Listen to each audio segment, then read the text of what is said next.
are listening to the Direct Impact Podcast. So grateful for all of our listeners to be part of this. We've got an amazing speaker episode coming your way today. We don't get to do speaker episodes very often, but I think you are going to really, really be glad you showed up for this one. We're going to be talking to Orazie Cook, and she is absolutely an amazing human being doing so much good in her community, helping survivors of domestic violence and abuse situations and their pets, which is so exciting. So before I do a full on introduction of Orazie, I just want to remind all of our listeners of our mission. Okay. And so here's the intro. On the Direct Impact Podcast, we explore all the many, many, many, many ways we might enhance our mental health and leave a positive and life-giving impact in our wake. And we wanted to have Orazie on because she's certainly doing that.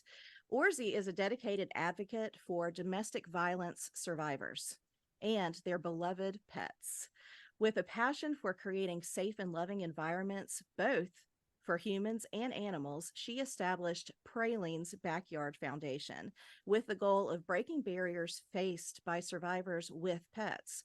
Driven by her own experiences and fueled by compassion, Orazie leads the charge in raising awareness about the challenges survivors encounter when seeking safe housing for their pets. Through her dynamic leadership, Praline's Backyard Foundation has become a beacon of hope for countless families and their beloved pets. So welcome, Orazie. Did I get all that right? Oh, you did awesome. It's so humbling to hear somebody talk about it. She's like, oh, okay, yeah, that sounds pretty cool. Isn't it? It's like, Yeah. oh my gosh. I I have did done that. a lot in my life. What a relief. Yeah, no, That's it. you are doing amazing and wonderful things, and I so appreciate you. As a psychotherapist, working with people who are going through, have survived, trying to avoid domestic abuse and violence situations, and recovering from the trauma endured, I can tell you that there are so many, and you know this, so many reasons why, especially if there's a trauma bond there, so many mental, emotional, physical, physiological reasons that it's hard to get out of that. And then when you Yeah. add housing for your pet on top of it, your beloved animal, my gosh, that really is a tremendous barrier when there's so many challenges in leaving already. Yeah, So definitely. I'd love to hear a little bit more about your foundation and about your lived experience and why you started this. Okay, good deal. Thank you. For years, I guess my mom, growing up, my mom always had us volunteer. And so even when I went to college, I continued to volunteer at a hotline, like a helpline. And so and also was getting an undergrad degree in psychology, also was part of that as well. And so it was like, I would get calls through that aspect. And then when I finished college, I went and volunteered at domestic violence shelter for years. And then I saw a recurring theme of survivors would go back to be, one of the reasons they would go back to be with their pet, not necessarily with the abuser, but with their pet. And it really hindered survivors from healing from that process because they're so worried about their pet. So they would go back. And so during that time, I didn't have the space or the resources or even the know-how to think about how to address this barrier. But I did recognize that's a problem. Like, I understand people wanting to go back to get their pet or be with their pet. But it's like, what can we do to do that to really stop that from happening? And then later on, like right before COVID, I was volunteering at the Humane Society I left the shelter and I gone to the Humane Society because my passion is still animals. And so I would see survivors come in and relinquish ownership of their pet, which is the responsible thing to do. If you're going to a housing situation and you can no longer care for your pet, definitely relinquish ownership to some people that can help with their pet. So, but still, no survivor should do that when they want to keep their pet. Like they're giving them up because they're going through this transition that it may take a few months to get there, but they don't want to really relinquish it. They just need some space. And what I tell people all the time is survivors are resilient, strong people. What they often lack are resources when they leave. That's right. They're ready to leave. What happens when they leave is like, it's like no safety net. And so if you don't have a safety net, you stay where you are just because you don't you don't know if it's going to be worse when you leave without having that safety net. And so hence having those experiences, and in the midst of COVID, domestic violence rates went up. And I knew I have friends in the space and I knew what happens when it comes to pets. And I was like, I can do something. What can I do? And so then I birthed, always I had my dog services business. Then I birthed, let me do this in terms of partnering with pet boarding facilities and pet fosters, because I recognize, just working in the pet space, that every night there are pet boarding facilities across Atlanta and across the US really that have housing that can house someone's pet, because they're not over. Boarding facilities are not packed, right? It's not like a event happening and all the pet boarding facilities are full. Right. And so if we have space at a pet boarding facility and we have a survivor who's struggling to leave an abuser and they have a pet, why can't we give fill that need for a survivor and an empty space at a pet boarding facility to fill that space, right? And so I'm partnering with pet boarding facilities to provide that housing for survivors. Some pet boarding facilities give it to us at a discounted rate or free, depending on their ability. However, definitely partnering with pet boarding facilities, because that's just, I believe in many hands make light work. I can't do this all. But I definitely like to support pet boarding facilities, and of course pet fosters, because I don't want a pet to stay in a boarding facility for an extended period of time, because that's Right. just like, that's traumatizing even for the pet as well. So we Mhm. want to transition that pet into a home type environment, which would be the pet foster. And so that's how it all got started. I love that. I love that story. Thank you so much for sharing it. And Oh, you have identified one of many barriers to someone leaving when they're wrestling with all of that ambivalence. mhm. When they're in the midst of, trying to negotiate, the how, to leaving. There's just so much that goes into it. And you're like, okay, if this is going to be one of the barriers, let's remove that one. Yeah, Let's exactly. create a safe space for the pet so that you don't have to have that gnawing at the back of your mind, in addition to everything else you're about to go through in that Yeah, transition. Yeah. definitely. Good for you. How do you, in your opinion, see mental health impacting this? Oh, definitely. Because I think I get responses from survivors that have left 10 years ago or 5 years ago, and they left their pet with their abuser. Mm. Best for us. And so one thing that we can do, so just healing with that aspect. And then know that even when I experience domestic violence shelter, and even today, when I encounter survivors, they really struggle with making the decision to leave, and then not knowing what happens to their pet. And so when you have that happen, it really hinders the survivor's healing.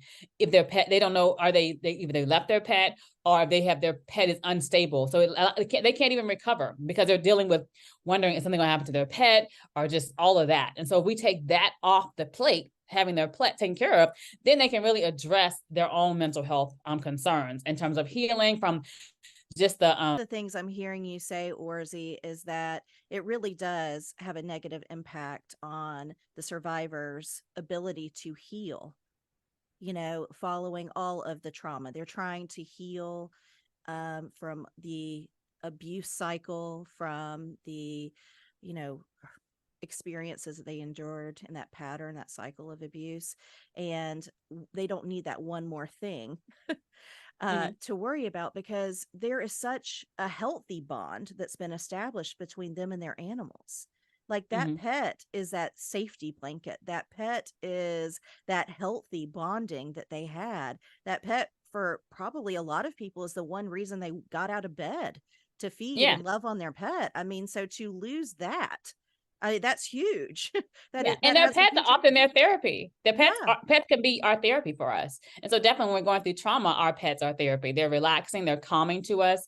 It's a sense of like, I can't control everything around me, but my pet, she'll love me. I can cuddle her. And just even like there's light pressure therapy, which I'm sure you're familiar with. Even just having a pet close to you, that calms your heart down. It's just whatever you're going through. So that alone is really helpful to a survivor.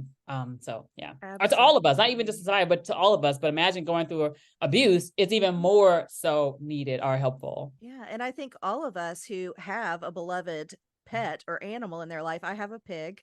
Um, Okay. Oh, cool. and Peppa the pig is my beloved.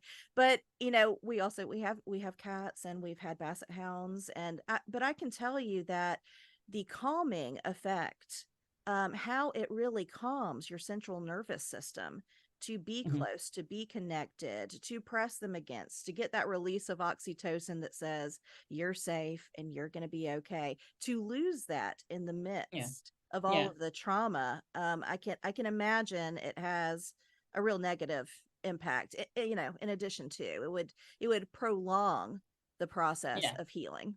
And that's what it prolongs the process of healing. That uncertainty about what's happening to your pet are just, Mm-hmm. and really you making those steps to move forward to your healing are hindered because you're wondering what's happening to your pet, or just all that, because you're uncertain about your housing, right?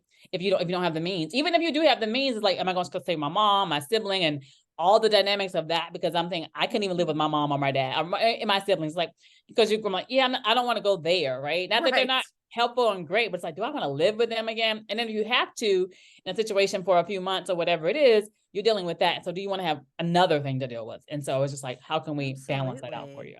I mean, finances, Yeah. resources, kids, pets, Yeah. housing. I mean, like, you name it, there is a lot going on, and they don't need one more thing Yeah, on their exactly. plate. Yeah.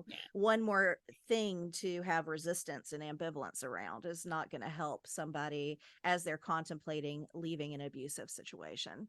Yeah, You know? definitely. Yeah. And like I mentioned, it's about how we as an environment, we as a community, as a collective, can provide support and resources to survivors to encourage them to leave unhealthy living situations, right? And so that's what we're trying to Right. do with Praline's Backyard in terms of address as you mentioned, there are a multitude of issues, right? A multitude of barriers to prevent survivors from leaving, but let it not be because of lack of housing for your pet. We want to take that off your plate. That's one less concern you have to have, right? And so that's one of the things. That's one of my major. That is the major impetus of Praline's Backyard Foundation, is to give survivors that assurance to know you can leave. That your pet is not the reason you're not leaving. Because we're gonna provide this resource, this safety net for you and your pet. Yeah. And I keep in my heart, I just keep going back to this, how traumatic and how abusive it is when abuse is perpetuated by your perceived protector, right? And so Mhm. when that's happening in a domestic violence situation, your animal has been your protector. And Yeah. losing that, in addition to, I mean, again, my heart really goes out to all survivors and all who are contemplating leaving an abusive situation. So, if one of our listeners has found themselves in that type of dynamic where it is mentally, emotionally, physically, physiologically abusive for them or unsafe, can you tell me Mhm. about what that process would look like for them if they have an animal that they need to consider? Gotcha. Sure. Go to our website at pralinesbackyardfoundation.org. On the heading of that page, it says for survivors. You click on that heading and it clicks just on request housing for your pet. When you do that, a form will come up. You fill out all the information about, not about yourself, but about your pet. In a sense of like, your pet is a cat or a dog, a pig or a rabbit, whatever the situation is. And does your pet get along with a variety of other animals? Because we want to know that, because we want to place that pet with a pet foster and be able to make sure that union is harmonious. We need to make sure what your pet is accustomed to being around. We want to place that pet with a foster who can accommodate the needs of your pet. And also I always encourage survivors as well, because when you're contemplating leaving, also have your vaccination records for your pet, because what delays sometimes us assisting is we have to get your pet the vaccination records updated. And then if we don't, we have to pay for it. We work with a veterinary office to get that updated as well. But if you have them, the records, definitely have them as part of your go bag when you leave, when you depart. And so that's what we do. And so they fill out this form. Once they fill out that form, we use Dubert.com. Dubert is a resource for pet fosters across the US that have volunteer to foster pets. And then they fill that out. Immediately, we have a volunteer that calls the survivor to say, we got your request. Do you need immediate housing for your pet? And if they need immediate housing for your pet, are you ready to leave right now? Then let's find you a pet boarding facility. We'll contact a pet boarding facility. They can either drop the pet off of that boarding facility, or we can provide transport for that pet to get to the pet boarding facility. And then we'll house that pet at a pet boarding facility for 7 days. During that 7 days, we are working diligently trying to find a foster to match that pet. And then after that 7 days, we put that pet within a pet foster situation. We're continually keeping the survivor up to date on their pet, along with the pet boarding facility. And then during those 6 months, the foster will continually update me on the pet, and I will update the survivor. And then if a unification comes, it kind of goes in the reverse. The foster takes the pet back to the pet boarding facility, and the survivor will get that pet from that pet boarding facility, or is transported however initially went off, that's how that will end as well. And so if a survivor needs help today, go to our website, click on For Survivors, and it'll walk you through the process to request housing for your pet. And what often happens is people will contact us, but they're not necessarily ready today. They're just wanting to know what the plan is when they get ready to leave. And so Right. I'll give them all that and just encourage them and follow up with them, because I'm always like, I like to follow up with people, because just know we're here for you when you're ready. Not trying to push you, but just know that we're here, because people need to have assurance that when they do leave, we're here. Because that is also developing a relationship to know that you can trust me. I'm just here to support you and your pet. I love that. And you answered my next question, because there is a cycle that people go through in that abusive cycle, right? So Mhm. that things are good for a little while before the tension starts to build again, and then there's the fallout again. Mhm. So my question was going to be, how do people prepare? They know that there's a cycle, they know that they're caught up in it. Can they Mhm. go ahead and contact you and prepare for the next time, the proverbial shit hits the fan, right? Mhm. Yeah, yeah, Mhm. yeah. Because I tell people all the time, I probably get like 10 calls a day, and I'll probably help actually one or two people, depending on just the situation, because they're not ready. Because I'm ready to help you right now. Like, I can call the pet boarding facility, I can start the foster network, because I have volunteers. I'm so thankful, and volunteers are awesome. So volunteers, if you don't volunteer, please volunteer. Whatever cause you love, please support them in volunteering. Your time, your resources, a like, a share, all of that helps. So because but back to my volunteers, sorry, I got off a tangent. Volunteering, and so they immediately want to hit the ground running to find a pet boarding facility, find a foster, and like even my foster network, they probably get emails and newsletters from me all the time, like, I swear, can y'all somebody volunteer? Somebody get this pet, like wherever they are. And then they become people because everyone that donates to me or buys a t-shirt or follows me and they send me their email, they are part of the email cycle. It's like, well, do you know someone in this neighborhood? Like if I have somebody and I'll say um Kansas City, right? And so they'll start like, oh, let me send this to my friends in Kansas City, because you need to stop sending these emails. And I'm like, I'm all about it. Many hands make light work. And Love it. so spread it. I tell people, spread the email, share it as wide as you can, because I'm trying to Oh find yeah. a survivor or foster as soon as possible. Absolutely. I mean, I could go on that tangent with you for probably another hour and a half on how volunteers are absolutely the backbone of our communities. Like, they Yeah. hold this stuff together, man. So thank you for everybody who is out there volunteering their time, their resources, their energy, their talents to give Yeah. back to their community, because you're holding it together. You're the ones Yeah. holding it Yeah. together. So Yeah. thank you so much for supporting causes like this. I mean, it makes all the difference. So Mhm. www.pralinesbackyardfoundation.org.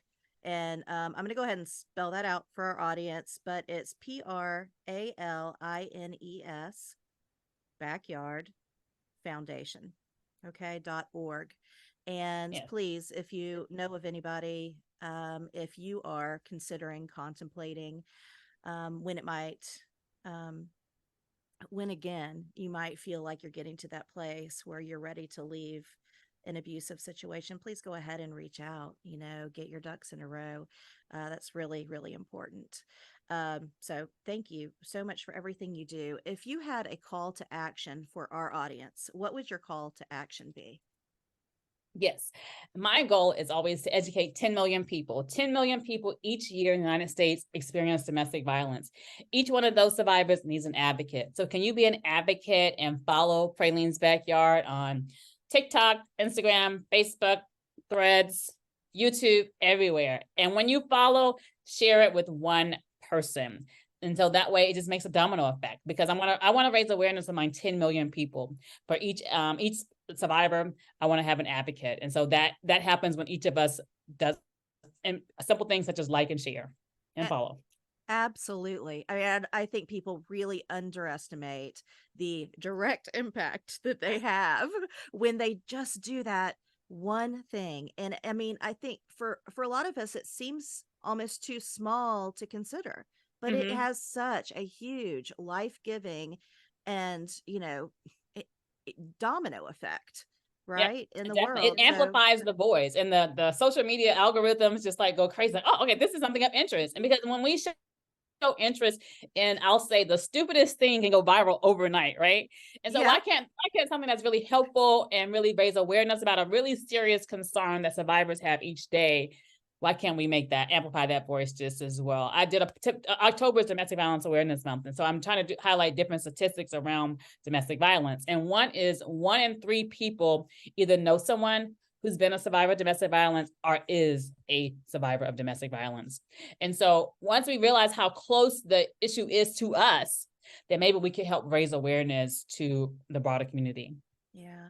And our community knows several, many, many, many. And I hope that they are going to be able to hear this and see the impact that they can make in the lives of others by getting involved. And because we can choose to gravitate towards life giving content, we can make that choice. Yeah. And I hope that's what we're doing, helping Yeah. people, encouraging them to do that. So thanks so much, Orazie, for coming on today. You have made a direct impact. Thank you. Thank you for allowing me to be a part of it. Absolutely.